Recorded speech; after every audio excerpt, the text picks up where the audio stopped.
Sunday, April 23rd was a gorgeous day for sports at Concordia. The men's lacrosse team opened up the day with their final game of the year versus the Beloit College Buccaneers. The Cougars were looking to pick up their first win of the year as they were 0-12 going into the game. Unfortunately for the Cougars, the game didn't quite go as planned, as the Cougars would end up falling to the Buccaneers by a final score of 19-3. For the Cougars, Corey Sheehan scored his 11th goal of the year, Brett Kruger scored his 15th goal of the year, and Brian Harris scored his first career goal. In just their second season in school history, the men's lacrosse team would finish winless with a record of 0-13.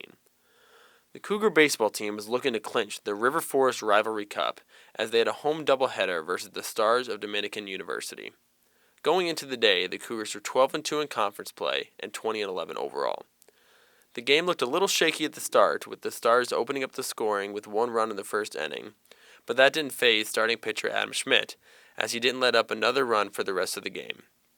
In the meantime, the Cougar offense was rolling as they won by a score of 11-1. In Game 2 of the doubleheader, it was Cody Caballero's turn to shut down the Stars, and he did exactly that, allowing 0 runs on only 4 hits, with Mike Formella coming in to pick up the save. The Cougar offense was solid, with Joe Silva, Brent Spohr, Mitch Wilson, and Brendan Klein all picking up RBIs in the win. The Cougars got 5 runs on 6 hits off of Dominican starting pitcher Colin Jansen to pick up the 5-0 win and move closer to their 5th straight regular season conference tournament crown.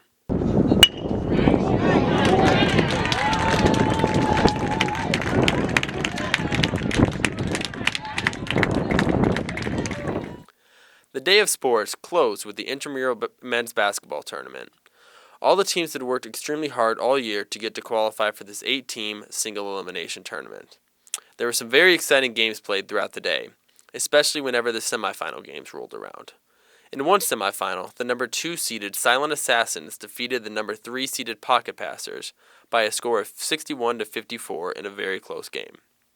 The second semifinal pitted the top seeded and undefeated Bonafide Ballers versus the number 4 seeded Savages, and in a hotly contested matchup, the Savages upset the top-seeded Bonafide Ballers and won by a score of 54-46. The championship game between the Savages and Silent Assassins was close all the way through, with the game going into overtime after a clutch buzzer-beating block by the Silent Assassins.